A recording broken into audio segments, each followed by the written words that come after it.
तमाम सुनने वालों को नईम का पुरखुलूस आदाब। ऑल इंडिया रेडियो की उर्दू सर्विस की आज की नशियात में हम आप सभी का खैर मकदम करते हैं। उम्मीद करते हैं आप सभी खैर वाफियत से होंगे। राजधानी के मौसम की अगर बात की जाए दोस्तों, तो उसका मिजाज थोड़ा सा नरम गरम है। गुज़श्ता कई दिनों से गर्मी में इजाफा हुआ है और मौसम की ये बेईमानी, आप इससे थोड़ा सा बच के रहिएगा। अपना ख्याल रखिएगा, क्योंकि बदलते मौसम में बहुत सारी बीमारियां हो सकती हैं, इन्फेक्शंस हो सकते हैं, ख़ास तौर पे वायरल इन्फेक्शंस। तो अपनी सेहत का ख्याल ज़रूर रखें। मौसम तो आते हैं जाते हैं, बदलते रहते हैं, लेकिन अपने मिजाज को थोड़ा सा मुस्तहकम रखिए। मुस्तकिल मिजाजी होनी चाहिए इंसान के अंदर। अच्छा दोस्तों, कुछ लोग पर्सनालिटी पर बड़ा जोर देते हैं और वही समझते हैं कि उम्दा कपड़े पहनने से पर्सनालिटी में 4 चांद लग जाते हैं। मगर दोस्तों, पर्सनालिटी की अगर बात की जाए तो कपड़ों की अगर होगी तो लोग सिर्फ लाइक करेंगे, और अगर ख्यालात की होगी तो फॉलो भी करेंगे। है ना मज़ेदार बात। वैसे जनाब, किरदार की अहमियत को मद्देनज़र रखते हुए ही कहा जाता है, किरदार से बनाइए मयार ज़िंदगी, किरदार से बनाइए मयार ज़िंदगी, माहौल से हयात का सौदा न कीजिए। आइए प्रोग्राम में आगे बढ़ते हैं और आपको सुनवाते हैं अहम खबरों की सुर्खियाँ। तमाम दोस्तों की खिदमत में भोला पंडिता का आदाब, नमस्कार। पेश है अहम खबरों की सुर्खियाँ। वज़ीर-ए-आज़म नरेंद्र मोदी ने वीडियो कॉन्फ्रेंसिंग के जरिए बिहार में 7 शहरी बुनियादी ढांचा प्रोजेक्टों का किया आगाज़। बिहार में इलेक्शन कमीशन की 2 रुकनी टीम की आइंदा असेंबली इंतखाबात के लिए जायज़ा मीटिंग। कोरोना के मरीजों की शिफायाबी की शरह बढ़कर 78.28% हो गई। गुज़िश्ता 24 घंटों में 79,292 मरीज हुए हैं शिफायाब। राज्यसभा में हवाई जहाज तरमीमी बिल 2020 गौर-ए-खौस और मंजूर कराने के लिए ज़ेर बहस। हरिवंश फिर राज्यसभा के डिप्टी चेयरमैन मुंतखब। दहशतगर्दी की माली इयानत से मुतालिक पाकिस्तान की कार्रवाई का जायजा लेने के लिए Asia Pacific group of financial task force FATF के 2 रोज़ा वर्चुअल इजलास का आगाज़। शहरी हवाबाजी के वजीर हरदीप पुरी ने राज्यसभा को मुत्तला किया कि मई 2020 से वंदे भारत की परवाज़ों के जरिए 16 लाख हिंदुस्तानियों को वतन वापस लाया गया है और भारत में गुज़िश्ता 24 घंटों के दौरान कोविड-19 के 10,72,845 टेस्ट किए गए। ये थी अहम खबरों की सुर्खियाँ। हम ऑल इंडिया रेडियो की उर्दू सर्विस के सोशल मीडिया लाइव के जरिए आपसे मुखातिब हैं। कैसे मिजाज है दोस्तों आपके? हम तो हमेशा आपकी खैरियत चाहते हैं, आपकी खुशी चाहते हैं। दोस्तों, हालात जैसे भी हों, हिम्मत और हौसले के साथ इनका मुकाबला करना है, तभी तो हर मुश्किल अपने आप आसान हो जाता है। लेकिन दोस्तों, जोश में हमेशा होश की ज़रूरत होती है। ये जो वक्त है कोरोना का, यहाँ पर बहुत एहतियात की ज़रूरत है, यहाँ पर होश की ज़रूरत है, तभी इस कोरोना से हम जीत जाएंगे। कोरोना की रोकथाम, इससे बचाव से मुतालिक हम भी अपने प्रोग्राम में अक्सर बेशतर आपकी मुलाकात डॉक्टर साहब से करवाते रहते हैं और आज के प्रोग्राम में भी डॉक्टर साहब मौजूद हैं। तो आइए सुनते हैं डॉक्टर साहब क्या सलाह देते हैं इस इन्फेक्शन से बचने के लिए।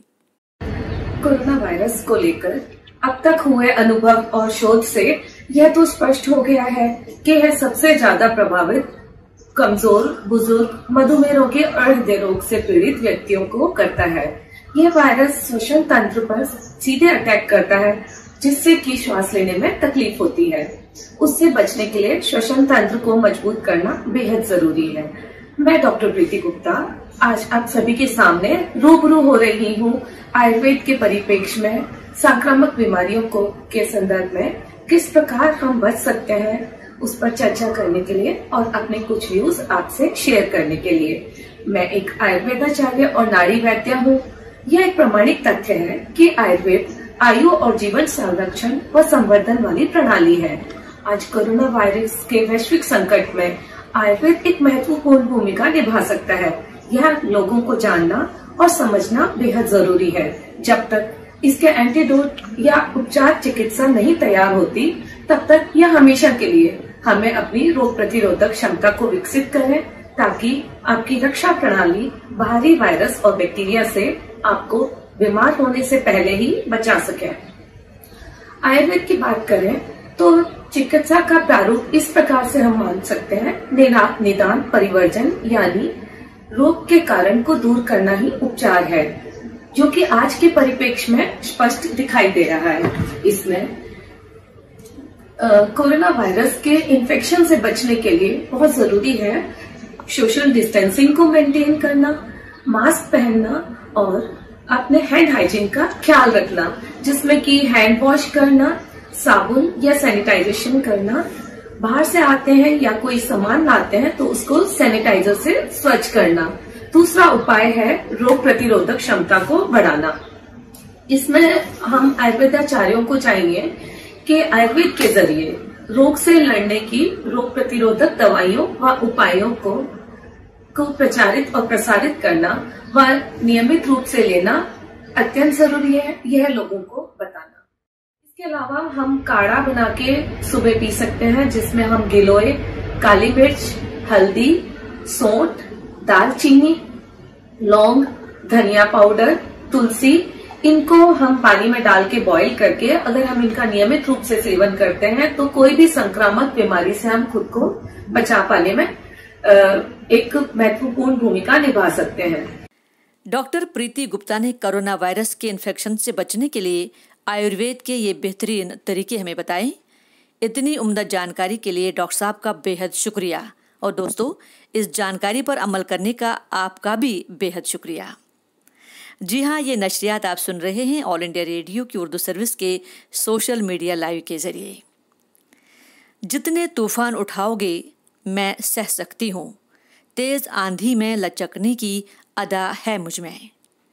उर्दू अदब की मशहूर मारूफ शख्सियत अलीना इतरत रिजवी साहिबा का ये कलाम है। कई मरतबा अलीना साहिबा हमारी उर्दू सर्विस में मुशाहिरों में, कलाम शायर में और कई प्रोग्रामों में अपने फ़न का मुजाहरा कर चुकी हैं। आज आइए सुनते हैं कलाम शायर के तहत तरन्नुम में अलीना इतरत रिजवी साहिबा का ये उम्दा कलाम। गज़ल का मतलब पेश है। जब भी फुरक़त की हवाओं में तड़पता है चरा, जब भी फुरक़त की हवाओं में तड़पता है चरा, जब भी फुरक़त की हवाओं में तड़पता है चरा, रात की गोद में सर रख के सिसकता है चरा, रात भर शब की हिफाजत में जला कर खुद को, रात भर शब की हिफाजत में जला कर खुद को, आमदे सुबह पे किस शान से बुझता है चरा, कुछ हवाओं की शरारत से जरा इठला कर, कुछ हवाओं की शरारत से जरा इठला कर, सर को खम करता है और थोड़ा बिगड़ता है चरा, लौ से आंचल को जलाने का हुनर आने तक, लौ से आंचल को जलाने का हुनर आने तक, अपनी ही जात की तारीकी से लड़ता है चरा, तेरे दम से तो अलीना का जहां रोशन है, तेरे दम से तो अलीना का जहां रोशन है, क्यों भला गैर के हुजरे में सिमटता है चरा, जब भी फुरक़त की हवाओं में तड़पता है चरा। एक गज़ल और तरन्नुम से पेश करना चाहती हूँ। मतलब पेश खिदमत है। अब ज़रूरी है कि हम खुद को भुला कर देखें। अब ज़रूरी है कि हम खुद को भुला कर देखें। तुझसे ए दोस्त ज़रा दूरी बना कर देखें। तुझसे ए दोस्त ज़रा दूरी बना कर देखें।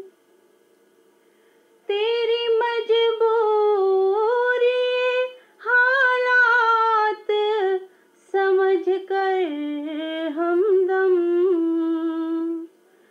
तेरी मजबूरी हालात समझ कर हमदम। खुद को हालात की आंधी में उड़ा कर देखें।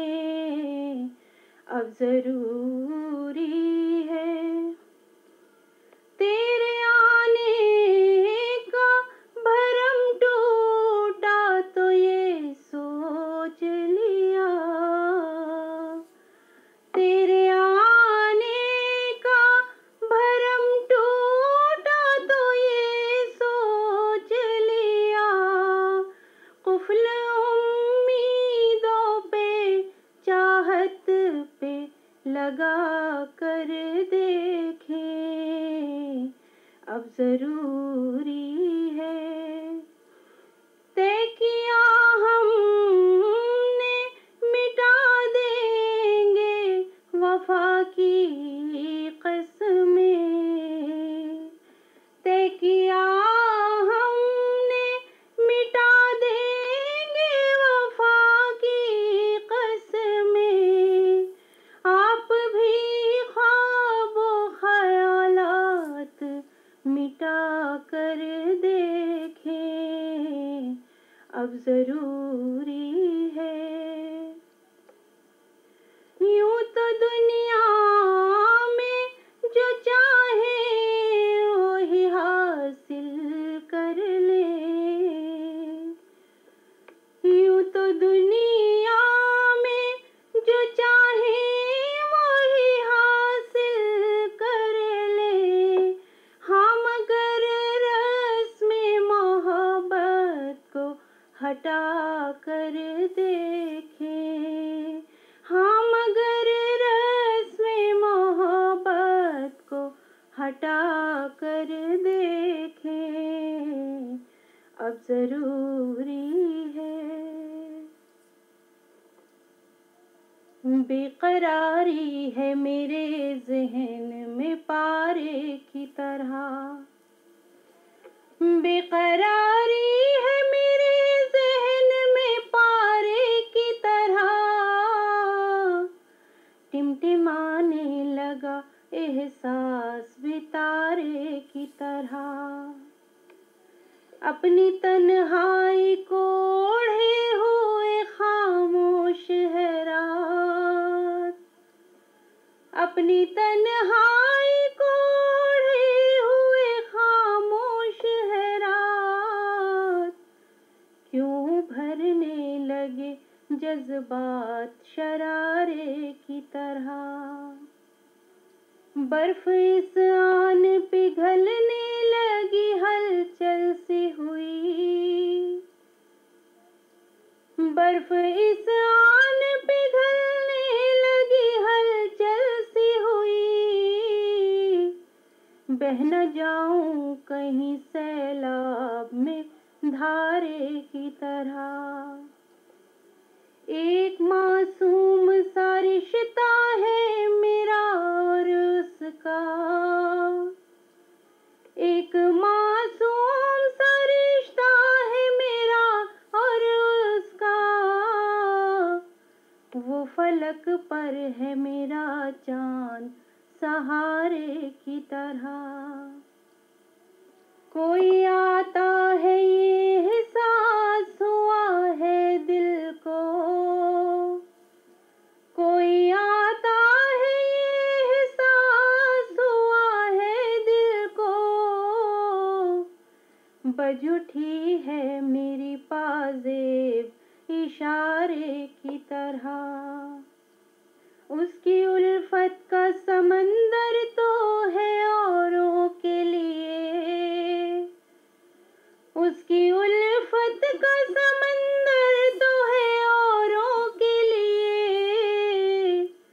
दूर से देखे अली नाही किनारे की तरह।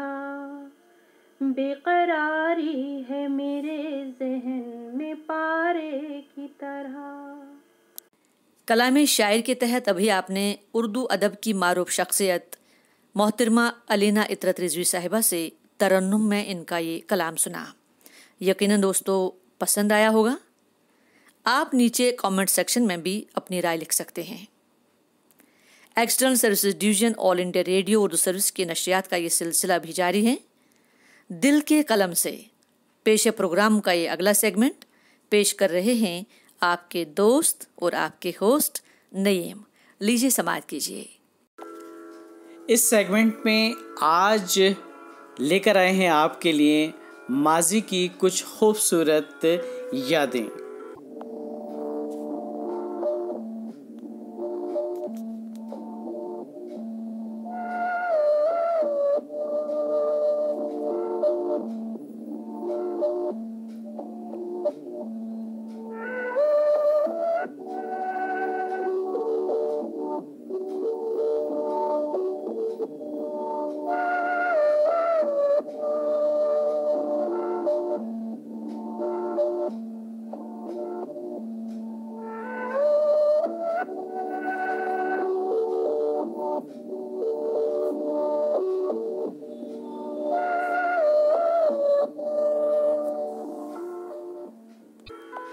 ये सिग्नेचर ट्यून सुनने के बाद आपको कुछ याद आया? जी हाँ, ज़रूर याद आया होगा दूरदर्शन का लोगो और उसके नीचे लिखा सत्यम शिवम सुंदरम। हिंदुस्तान में टेलीविज़न की जब शुरुआत हुई तो दूरदर्शन ने ही पहली बार टेलीविज़न पर तस्वीर उभारी। दूरदर्शन हिंदुस्तानी टेलीविज़न की दुनिया का ऐसा नाम है जिससे हिंदुस्तान में टेलीविज़न की तारीख की कहानी शुरू होती है। इसका क़याम आज ही के दिन यानी 15 सितंबर सन 1959 को दिल्ली में हुआ था, टेलीविज़न इंडिया के नाम से। सन 1975 में इसका हिंदी में नाम दूरदर्शन रखा गया और शुरुआत में इसका टेलीकास्ट हफ्ते में सिर्फ 3 दिन आधा घंटे के लिए हुआ करता था। सन 1959 में शुरू होने वाले दूरदर्शन का रोज़ाना टेलीकास्ट सन 1965 में शुरू हुआ। 5 मिनट के न्यूज़ बुलेटिन का आगाज़ भी उसी साल हुआ। सन 1986 में शुरू हुए रामायण सीरियल और उसके बाद महाभारत सीरियल ने टेलीविज़न देखने वालों का एक नया तबका तैयार किया था। दोस्तों, जब ये सीरियल टेलीकास्ट हुआ करते थे तो सड़कों पर सन्नाटा छा जाता था, रोड्स खाली हो जाया करते थे। सन 1982 में रंगीन टेलीविज़न आने के बाद लोगों का रुझान इस जानिब और राग़िब हुआ। दिल्ली में एशियाई खेलों का इनेकाद हुआ और दूरदर्शन पर टेलीकास्ट भी किए गए इन खेलों का आंखों देखा हाल। टेलीविज़न में एक नई क्रांति आ गई। इससे कई तब्दीलियां रूनुमा हुईं। सन 1966 में काश्तकारों के लिए प्रोग्राम कृषि दर्शन का टेलीकास्ट हरित क्रांति का गवाह बना। कृषि दर्शन दूरदर्शन का सबसे लंबा चलने वाला प्रोग्राम है। बुनियाद, हम लोग, नुक्कड़, रामायण, महाभारत ने दूरदर्शन को मकबूलियत की बुलंदियों पर पहुंचा दिया। 3 नवंबर सन 2003 से दूरदर्शन के 24 घंटे चलने वाले चैनल डीडी न्यूज़ का आगाज़ हुआ था। दिल्ली के बाद सन 1972 में मुंबई और सन 1975 में कोलकाता और चेन्नई से दूरदर्शन का टेलीकास्ट शुरू हुआ। शुरुआती दिनों में पूरी दिल्ली में 18 टेलीविज़न सेट लगाए गए और एक बड़ा ट्रांसमीटर भी लगाया गया था। इस वक्त दूरदर्शन के तकरीबन 21 चैनल हैं और तकरीबन 50 स्टूडियोज़ हैं। डीडी नेशनल, डीडी न्यूज़ कौमी चैनल्स हैं। इसके अलावा ख़ास चैनल में शामिल हैं बैनुल अक़वामी channel DD India, sports channel DD sports, DD Bharati, DD Urdu और डीडी किसान। इतवार के रोज़ आने वाली हिंदी फिल्म और बुध और जुमे के रोज़ रात 8 बजे आने वाला चित्रहार तो आपको ज़रूर याद होगा। जी हाँ, बचपन की पुरानी यादें जो जुड़ी हैं इन प्रोग्रामों से। आइए माजी की यादों को ताज़ा करते हुए आपको सुनवाते हैं एक चित्रहार नग़मों की पैरोडी की शक्ल में। लीजिए समाअत फरमाइए।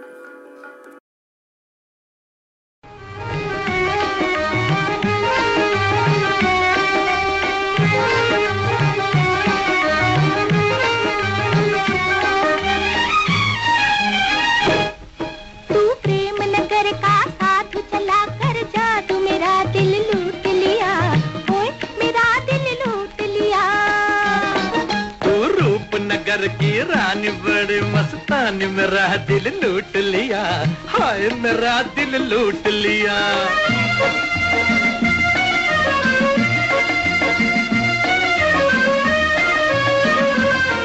हम देखन को गया था चलती का नाम गाड़ी,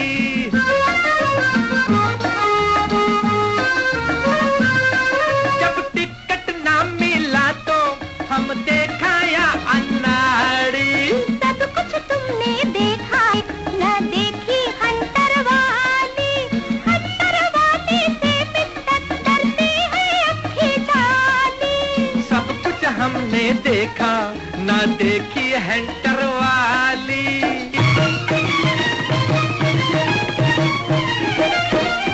तू प्रेम नगर का साधु चला कर जादू मेरा दिल लूट लिया, मेरा दिल लूट लिया।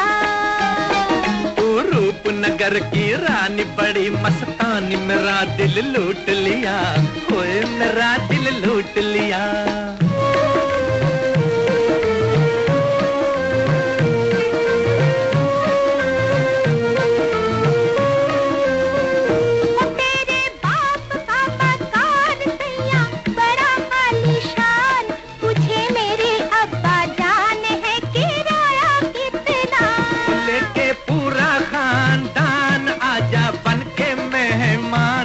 ना पूछूं मेरी जान तूने खाया कितना, प्यार के शोलों में तेरे मैं चलूंगा एक दिन, छोड़ के दुनिया जहन्नुम को चलूंगा एक दिन, छोड़ के दुनिया जहन्नुम को चलूंगा एक दिन। तुम्हारे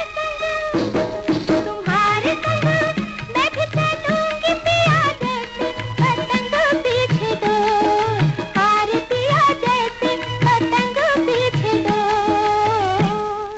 चांद छुपा और कुत्ते भौंके रात गजब की आई, सोच समझ के मिलने आना देख न ले हम साई, ओ देख न ले हम साई।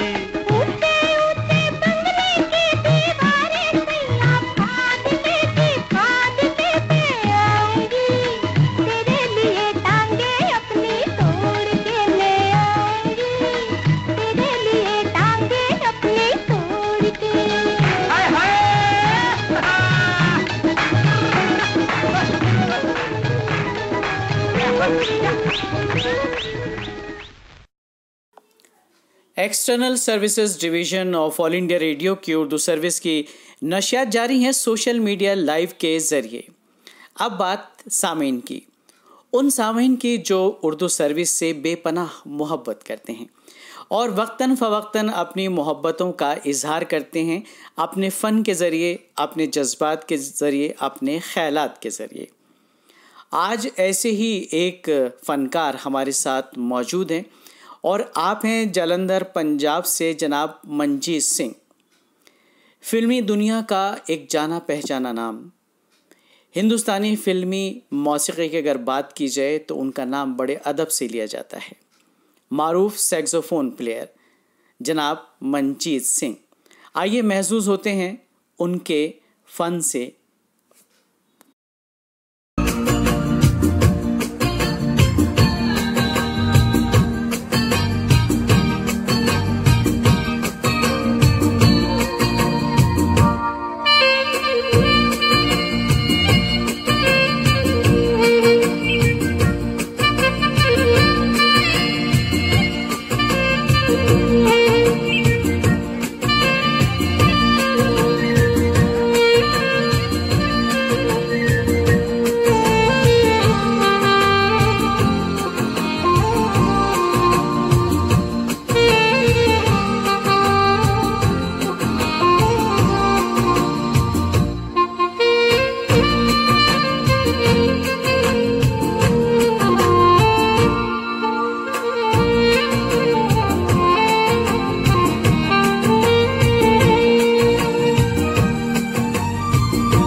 हमारे कुछ दोस्तों ने खाना खाने के बाद हमारा आज का प्रोग्राम देखा। कुछ ने कहा पहले प्रोग्राम सुना जाए फिर दस्तरखान सजाया जाए, और हमारे कुछ दोस्त प्रोग्राम सुनने के फ़ौरन बाद तैयारी कर रहे होंगे सोने की। ख़ास तौर पे वो लोग जो इस बात पर अमल करते हैं early to bed early to rise. दोस्तों बात तो सही है, नींद हमारी सेहत के लिए बहुत ज़रूरी है। कहते हैं जिस्मानी मेहनत करने वालों के लिए तकरीबन 7 घंटे और ज़हनी काम करने वालों के लिए तकरीबन 8 घंटे की नींद ज़रूरी है। इस मिक़दार में अगर आप नींद लेते हैं तो आप ताज़ा दम हो जाते हैं जब सुबह बिस्तर छोड़ते हैं। और सुबह उठने के बाद आपका चेहरा खिलता है, चमकता है, दमकता है। और अगर रात को नींद नहीं आती तो फिर आपके चेहरे पर वो ताजगी, वो रौनक नहीं रहती जो रहनी चाहिए। आज के प्रोग्राम में बस इतना ही। फूला पंडिता के साथ अपने मेज़बान नईम को दीजिए इजाज़त। खुदा हाफिज, शब बखैर, जय हिंद।